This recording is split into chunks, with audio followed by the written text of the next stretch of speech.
Good evening. I'm the Reverend Todd Richard Goddard, privileged to serve as the pastor of the Rush United Methodist Church.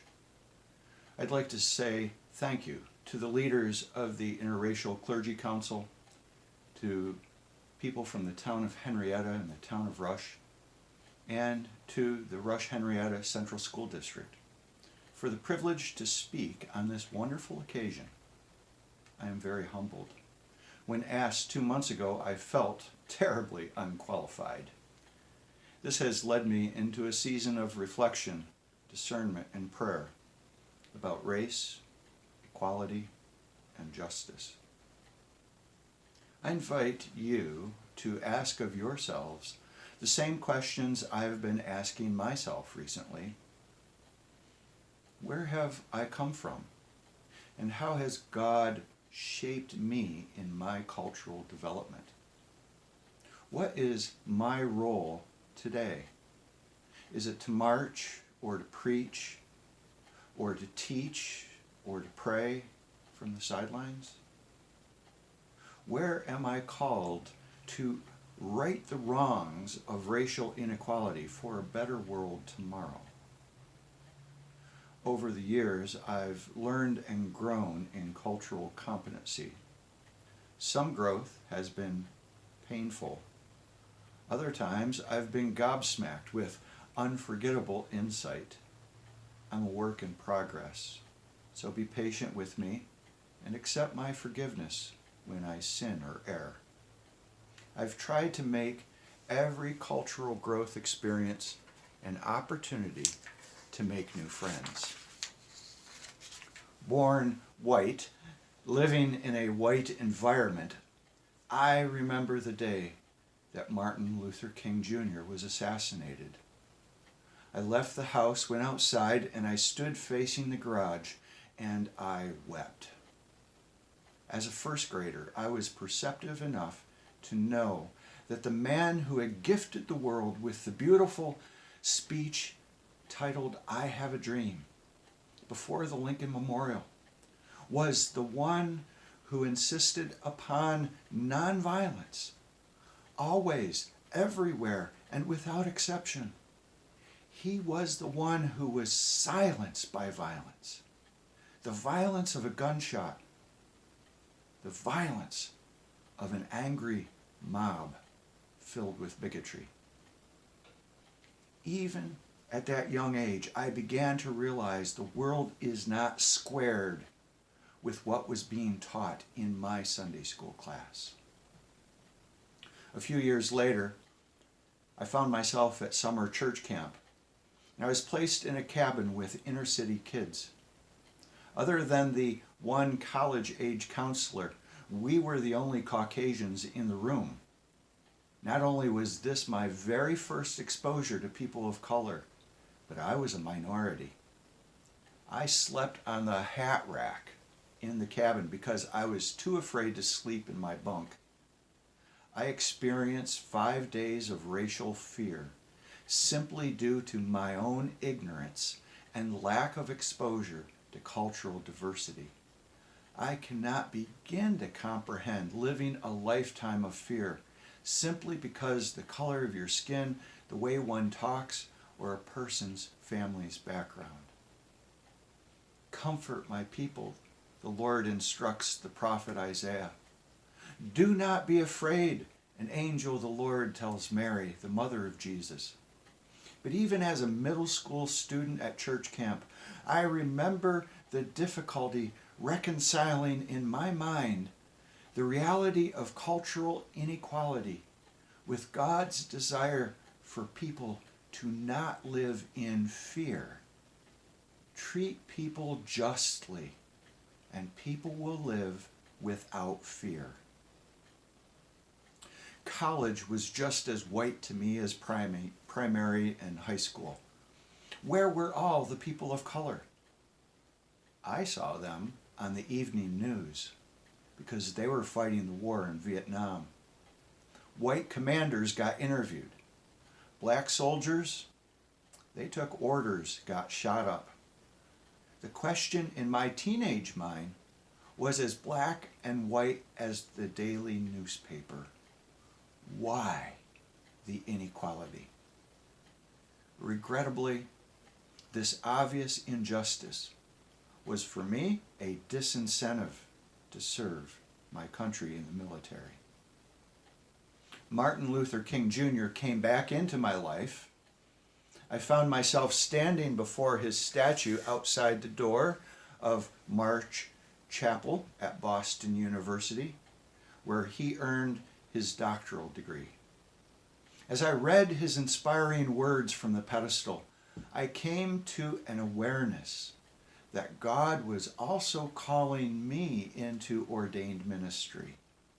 And for that, I'd like to say, thank you, Dr. King. I moved to Dayton, Ohio for seminary. It was a cultural wake-up call. You see, white people lived on the east side and black people lived on the west. The seminary existed on the west side of town. Crime and cops were everywhere. You could cut the racial tension with a knife. I was afraid every time I left my apartment or every time I drove off campus. Fear was chronic. Fear was pervasive. This was not the way God intended for people to live. I interned at a large community mental health agency, and it was staffed by people of diversity. One of my supervisors was a woman of color. She had a doctoral degree in psychology, and she patiently taught and shaped me over 3 years. What a saint. Co-workers were gay and straight, brown and white, tall and short, and everything in between. We looked just like the community we served. Even the agency's board of directors were diverse. They looked like the staff, and we all looked like the community. I learned that it takes a diversity of people to serve a diverse community. I was exposed to clientele who, through no fault of their own, were born with the wrong DNA, in the wrong place or in the wrong circumstances, leaving them fighting chronic mental illness or addiction problems every waking day of their life. I learned that life isn't fair, but injustice isn't a license to be judgmental. I was taught people are more than a diagnosis. They're more than their treatment history. They're more than the number of suicide attempts that they've made. Broad brush assumptions were nearly always wrong and led to poor outcomes. Treat one another with respect. Respect becomes the open door into people's lives.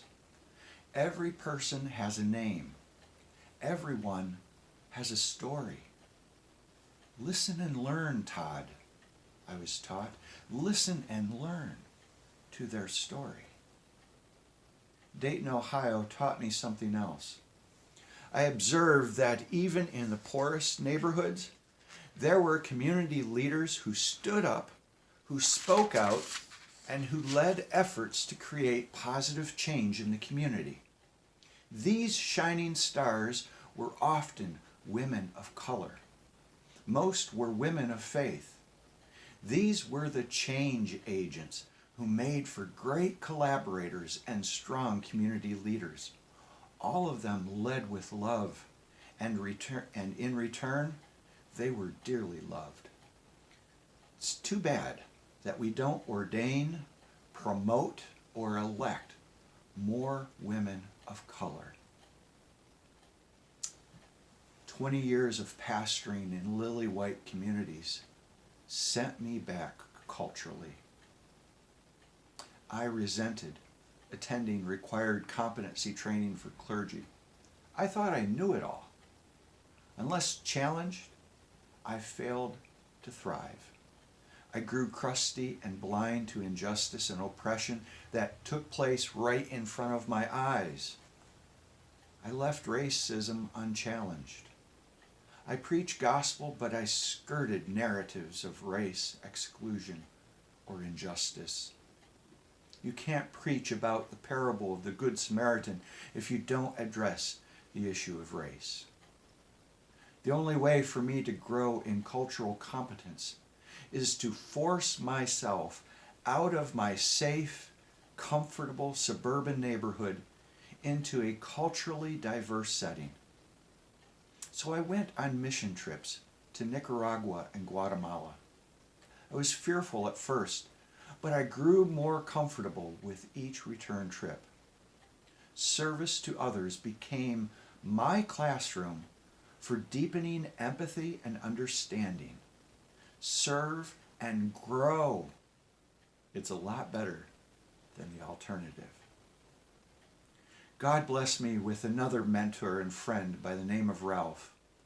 He is a decorated Vietnam veteran. He is a retired senior Kodak executive, and he was head of the deacon board of a large, historically black Baptist church in town. I was passionate to collaborate with him and his congregation, but nothing I could do would even get me an introduction with the pastor. He confessed to me one day over lunch. He said, "We need what you have to offer, Todd. Problem is, you just can't deliver it." "What? Why?" I asked dumbfoundedly. He said to me, "A black church will listen to a black deacon, but not a white preacher." That day, we shook hands and teamed up to deliver cross-cultural education to the community. He would recruit and teach in black churches, and I would do the same in white congregations. I would be his cheerleader in the back pew, and Ralph became mine. We even expanded our educational opportunities to members of the Spanish and Russian-speaking communities. I learned that collaboration requires investments. Investments in people, skills and talents, and investment in relationship. To this day, Ralph remains one of my closest friends. Last year, I was privileged to attend Shane Wiegand's excellent seminar titled History of Segregation and Racist Policy in Greater Rochester. The Rush Henrietta School District is blessed to have Shane as one of their teachers. I was stunned to learn of local practices of redlining real estate transactions. I was stunned to learn about racial exclusionary covenants written into property deeds. And I was appalled to learn about mortgage inequalities for veterans of World War II that have resulted in wealth in many white families and poverty in many black families. I was stunned. What this also taught me is that I'm never too old to learn and to grow in cultural competence. The time is always right to rethink racism. One last time, I'd like to go back and touch base with Dr. Martin Luther King Jr. In seminary, I had read and had written a paper on his letter from a Birmingham jail. Wow, at the time it was a game changer. I thought it was worthy of edition as a new book of the Bible. But you know, time passed and memory faded, and I forgot the fullness of its power, its conviction and intent. I forgot about how condemning it was and how brutally honest it was. All that I could remember decades later was, wow, that was a really good letter. I ought to revisit it someday. But what a blessing it has been to recently reread Dr. King's letter.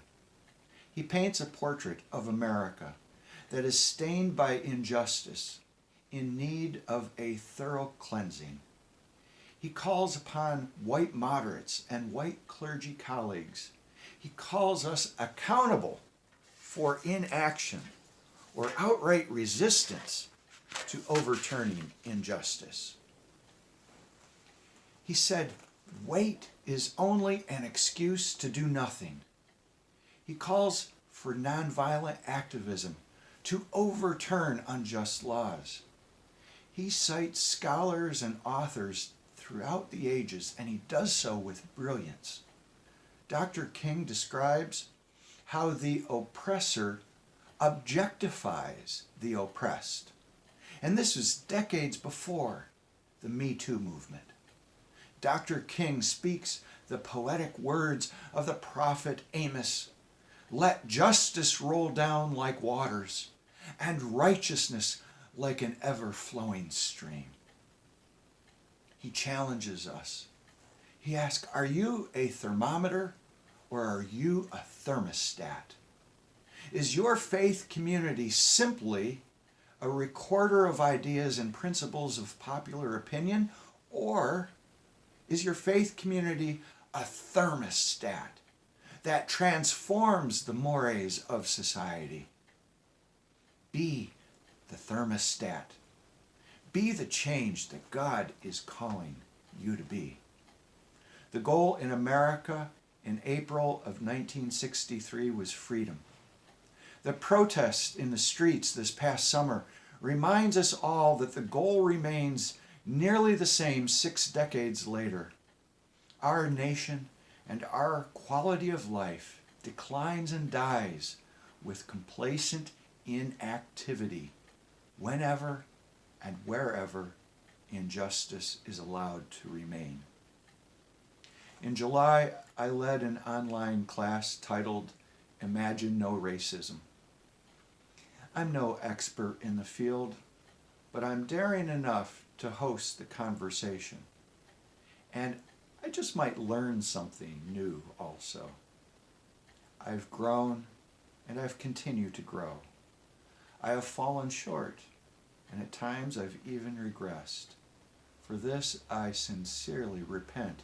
I seek forgiveness, and I try to make progress once again. Friends, I'm living proof that if I'm able to take 2 steps forward with only 1 step back, then you can too.